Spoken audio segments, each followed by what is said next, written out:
quick update on the parts saga. I did order another part, even though I kind of had sworn I wasn't going to do that till I got all my returns done and everything.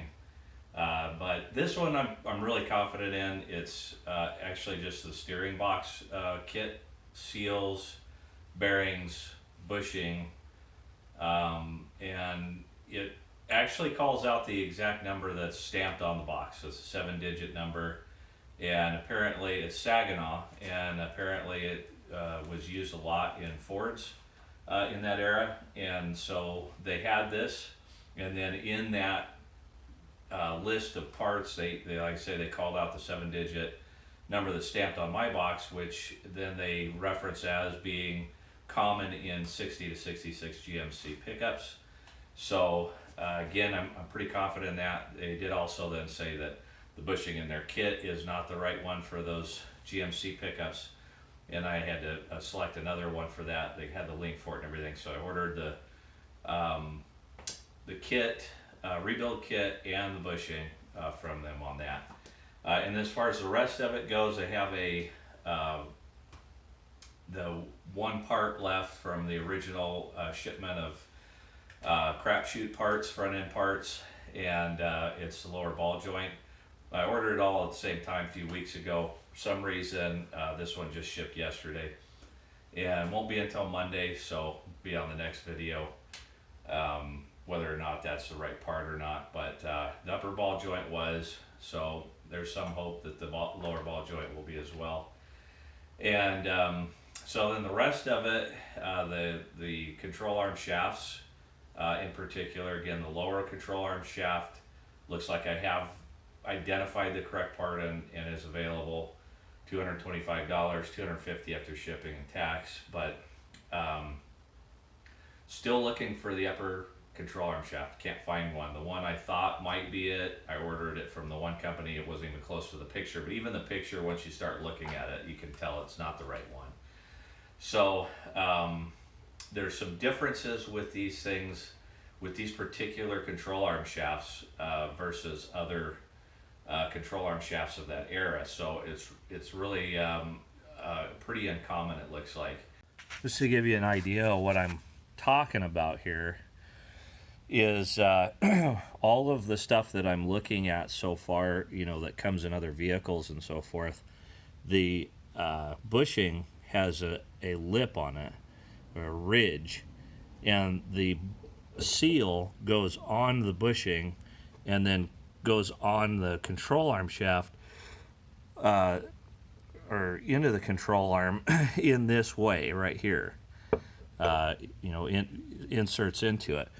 With this particular model, the seal goes on this side of the control arm, and it doesn't have a ridge on the bushing. So it just basically goes in and then seats into that seal on the other, that's on the other side. So that's the uncommonality between this and all of the every other one that I'm looking at online. So it's not just simply a matter of maybe it's not the right size or whatever. It's a completely different setup than what we see on the other vehicles and stuff. I've gotten some different things going. I've been looking through NOS parts, just you know, probably 30 different sites. I've looked through their list of NOS parts for vehicles in that range, and trying to find if I could find one, even if it was concern was being 60-year-old rubber. Main thing is just to get one that's intact, that's new, that I could maybe send to the place that has confirmed that they would be able to give me a quote at least on making a custom one, which would be good. I think that would be kind of the ideal thing there, short of finding a control arm shaft that is the correct one. I also managed to track down the original part numbers, which I know are more or less useless for finding things, but you can cross-reference them with other vehicles that way, is what the idea is anyway. I did find, you know, according to the person that actually tracked them for me, because I know they're available on a wiki, but I can't make heads or tails of it. He's a professional at it. He was able to identify that there were certain Chevy models that use the same one as well. So if I could do that, then I could start, I could drop the GMC piece and know which ones I'm looking for in the Chevy. Possibly it was put in something else, a car maybe even, I don't know. But I'm gonna I gotta explore all avenues, because the only other option then is to put in a square body front end, which pretty much makes it a different truck at that point, which I'd rather not do. That's the worst case scenario. That's, like I say, exhausting all other possibilities, because I've got to put it back together. It's got to eventually be a truck again of some kind. So I just can't believe a little seal like that, just a slightly beveled seal, nothing really particularly fancy about it, is gonna make me put a square body front end on it. But I mean, I don't know what else really. I know what I'm doing. What else I need to do, and I'm trying it. The only other thing, kind of a long shot deal, is just go online and look for rubber seals, and look for one that is closely matches the specs. Get it in and see, and maybe even just take a shot of putting it back together with one, not knowing for sure if it's going to work or not. I don't know what else to do with it. So anyways, that's what I'm doing, and that's where we're going with it. And I'll just keep updating as I continue the saga.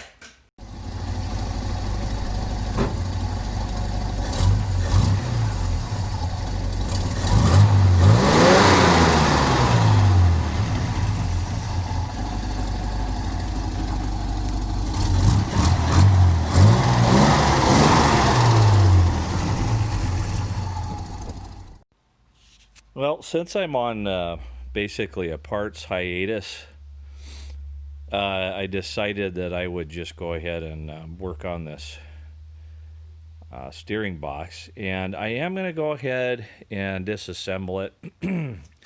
I haven't decided entirely yet on if I'm going to let loose all the ball bearings that are in there, but I've got time for that, because I got to get her apart here first. And so I did, instead of going and getting the correct size socket or wrench for this, I just was real gentle with the really large ball peen hammer and the crescent wrench, and operating on the right tool for the job is the one within arm's reach philosophy that I generally do. I did manage to get her loose. Now this isn't going to do anything. This is just going to get this nut off of here, and I'm going to need to get a pitman arm removal tool. Okay, so we're on our way with this steering box. I'm going to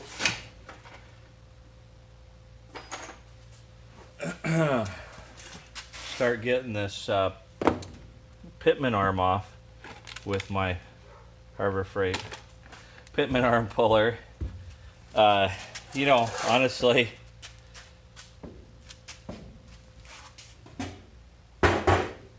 I'm not going to be spending thousands of dollars on tools that I'm only going to use once or twice. So, I may do something for things like breaker bars or something that I might use for something else. But, how many pitman arms am I going to pull in my lifetime? And that's, maybe 2. And this should handle that, I would think.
So what I got to do here is what I'm really after is there's a seal in here, and there's a seal in here, and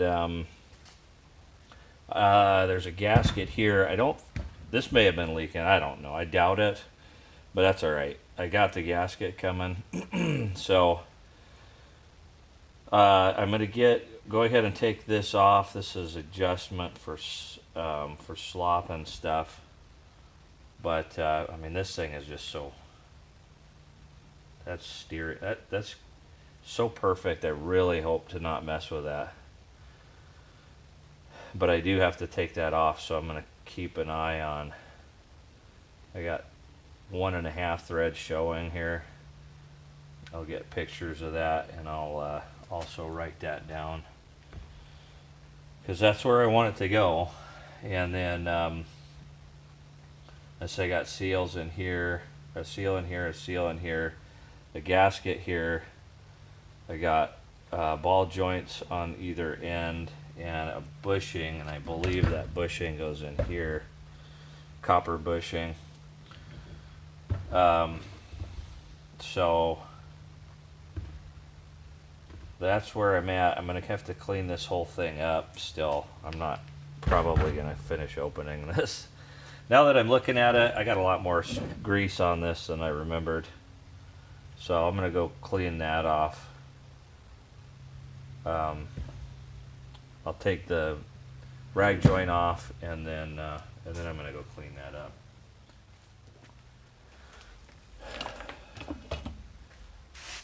Talk about a specialty tool nightmare of a part. So you had a Pitman arm that requires its very own tool named Pitman arm puller. Then after breaking loose all this grease, it looked like a nut. I must have been carving a nut in it with my screwdriver because I was shocked. I've never been shocked by the uncovering when I saw that that's a spline nut of some kind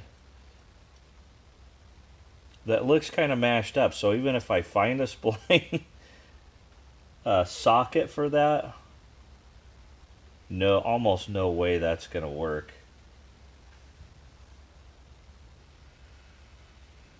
Bob Barker. And then on top of that, then you got this spanner nut, whatever you want to call that. Going to take a spanner wrench of some kind. Which I've seen people using screwdrivers to get it started. But anyway, that's 3 specialty tools for this thing. Amazing.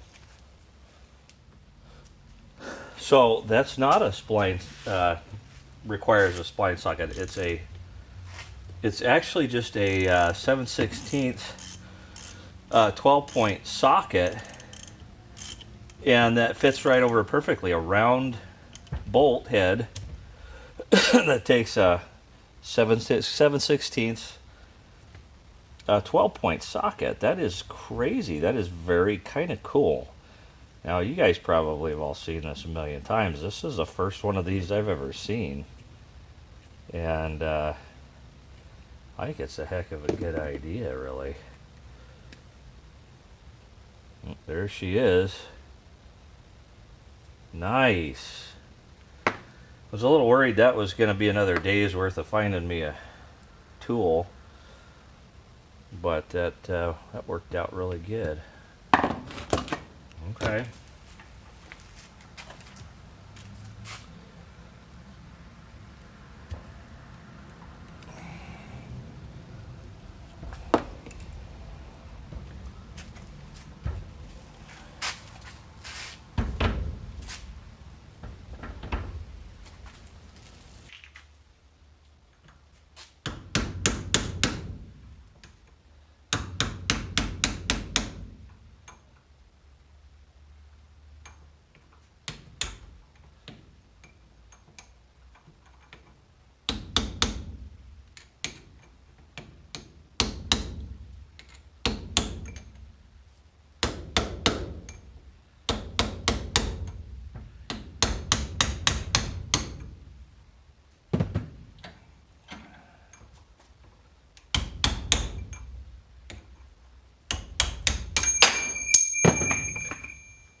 Okay, so there's that. She ain't going back on there, but I may need that mount yet. Not entirely sure.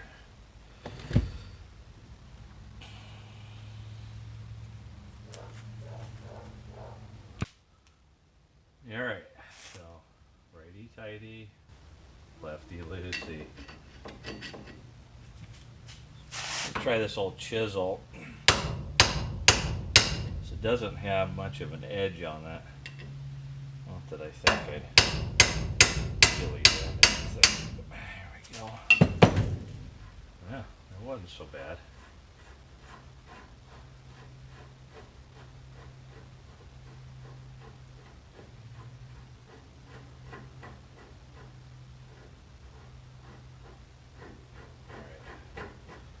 Actually,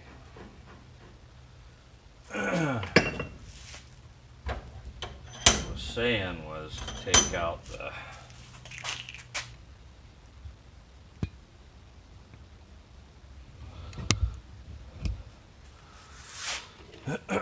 that's where all my bearings are going to be and come out. So I got to take off the cover plate and pull the Pitman gear out first.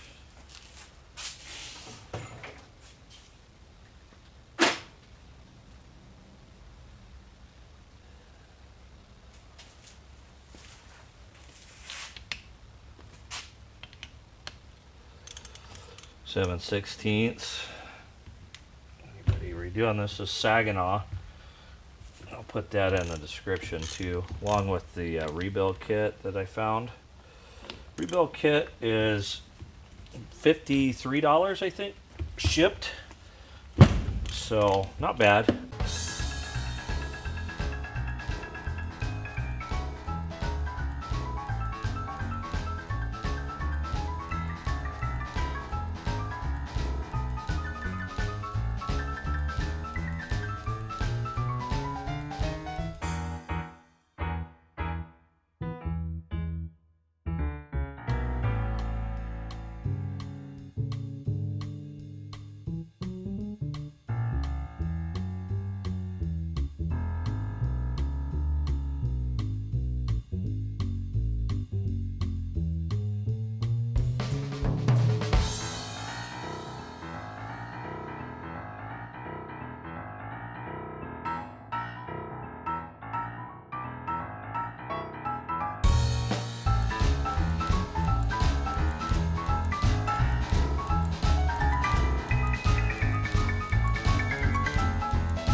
So that kind of puts pressure on the Pitman arm, or the brake gear. I don't remember what it's called. Some kind of gear in there. Supposed to turn that in, and that gets this out.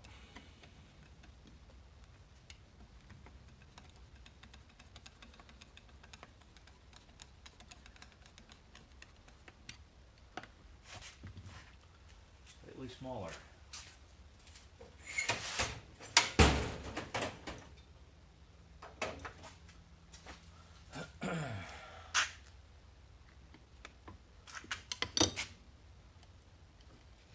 There we go. Ooh, yeah. Look at that. That is some old nasty grease. That's pretty milky. I don't know if you can make that out. There's rust in here. Oh, that's getting hard too. No wonder this thing was turning so hard at the end. I mean, it's like there's nothing in there. Wow.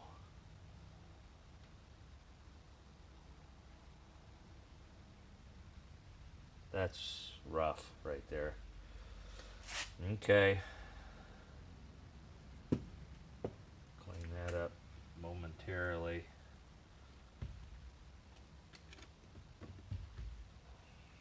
I'm going to clean this up, read ahead a little bit more in the manual, and come back to it. I'm going to do that offline, because if you aren't sick of watching me clean stuff by now, there's something wrong with you.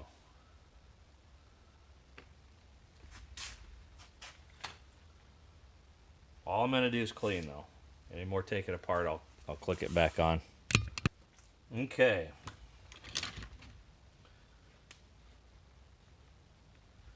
We're going to take the worm shaft lock, or whatever this nut is, off.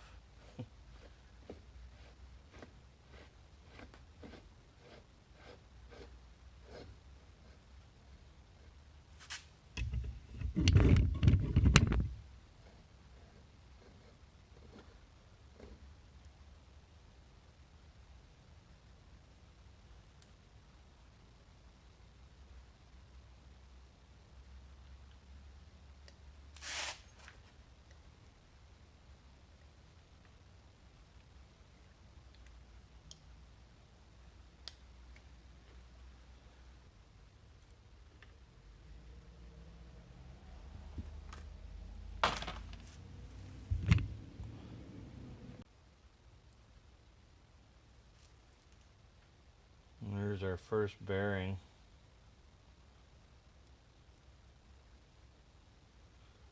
Looks pretty good. Mainly, I'm just concerned that the races are good.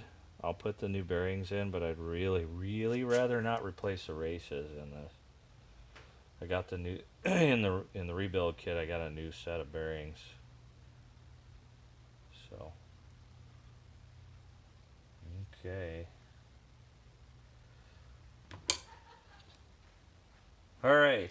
So I found out what you got to do is, once I cleaned enough grease out of there and could see, just guide it, turn it to where I forget what that gear is called.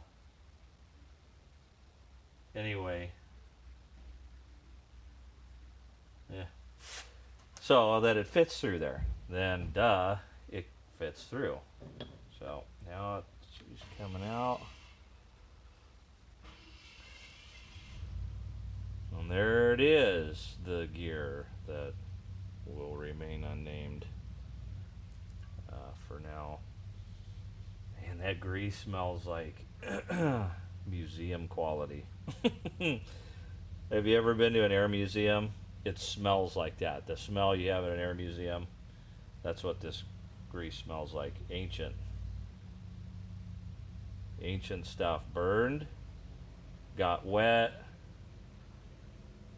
60 years old. That's what I bet. I mean, it's not chunky or anything, and it's not hardened, so, you know, hey, it's still grease and stuff.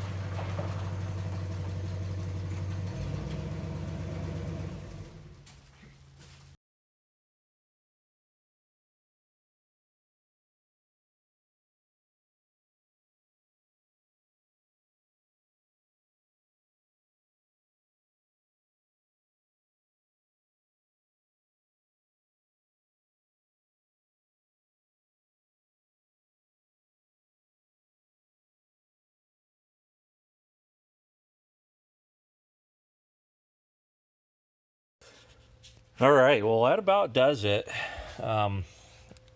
In here, in these tubes, are the ball bearings.